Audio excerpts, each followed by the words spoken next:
Hey, what's going on, guys? It's your boy Dawson from the Dawson and Denise Show.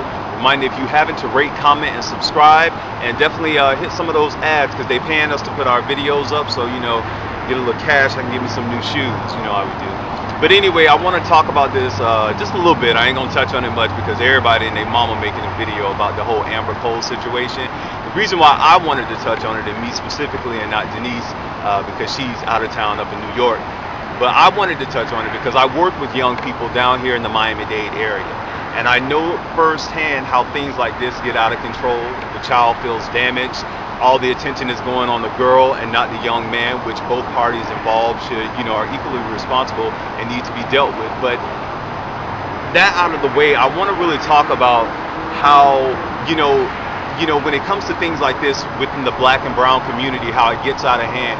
And it seems that when it's something that's sensationalistic, it seems to get more attention than the serious things in our community that matters, like our young people that are dropping out of school, like the bullying and the cyberbullying, and even in this instance the things that are happening, that people are just being Amber Cole this, Amber Cole that, Amber Cole this.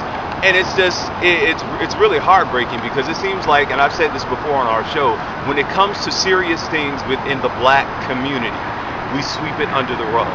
We sweep it under the rug when it comes to HIV/AIDS, when it comes to black men going to jail, when it comes to how blacks fall within the range of the economy, how we're almost like, in some cases, not all, we're getting the bottom of the barrel. We don't stand up for those issues. But when it comes to issues like this, it's the biggest thing on Facebook. It's the biggest thing on YouTube.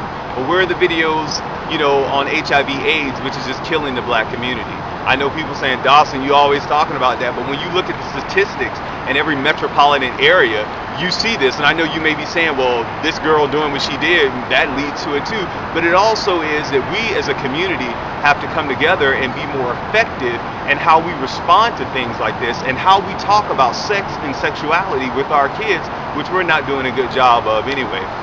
So that's why on this show, and Denise and I have this concept on this show called Dead Men Walking, which is there are people walking around in life, they're basically dead.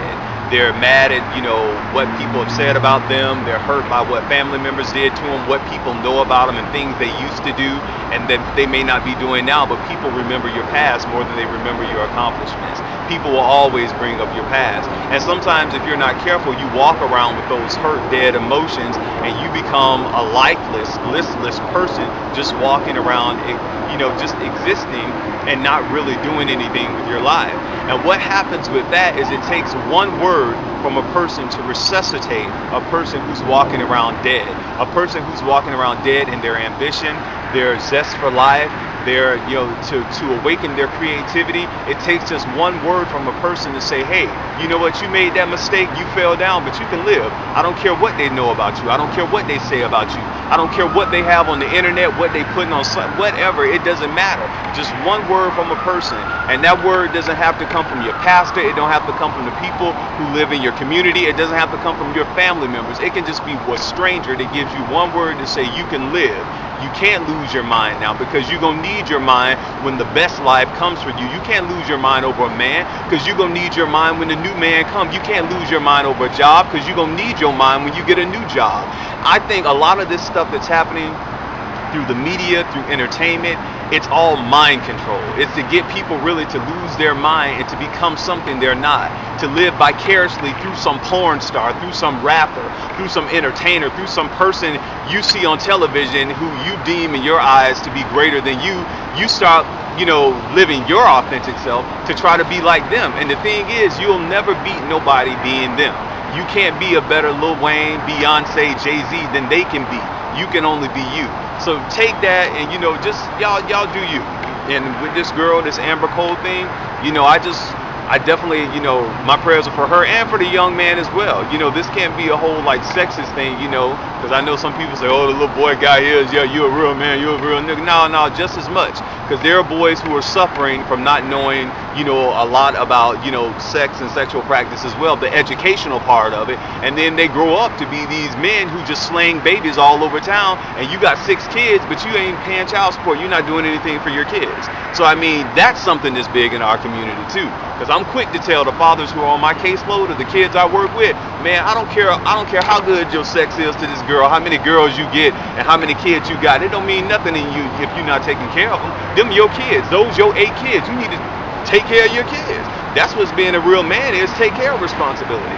So on that note, I know I'm a little passionate about this because I'm stuttering, but on that note, I just hope everything just calms down from this situation and that we get more passionate about things that are going on in our community, like, our young black and brown kids not graduating from high school, dropping out, the dropout rate, about HIV/AIDS within our community, which is devastating. I hope we get more passionate about things that really matter besides, seeing, some article about some kid who's performing whatever sexual act. That'll take care of itself. Jackson trial is like, it's coming to a head, and on the Blog Talk Radio, our Blog Talk Radio, the Dawson and Denise Show Blog Talk Radio, every Thursday Eastern Standard Time from 7 p.m. to 8 p.m. We talked about this, and I'm really ready to put this whole thing behind us now, and I think justice will be served. Well, I hope justice is served during the Michael Jackson trial, because this has been, it's been a long process, especially to the family, to the families involved, and as well to Michael Jackson's fans. And I think we all will be happy when this thing finally comes to an end, and I think we're getting close there. And I gave what I thought about the case on the Blog Talk Radio, so y'all got to go up there, hit that here, and just to hear what I said. But definitely, I'll be glad when all this is behind us, because it's definitely it's a sad case. It's a sad case. But nevertheless, thank you guys for watching the Dawson and Denise Show. Remember, love yourself. Go for your dreams. Don't let nobody stop you. I don't care what they know about you. I don't care what they said about you. You got to be the best you. I don't care if they bullying you, if they don't like how you live, if they don't like your lifestyle, to hell with them. They got their own lifestyle. Do you. God bless y'all. Peace.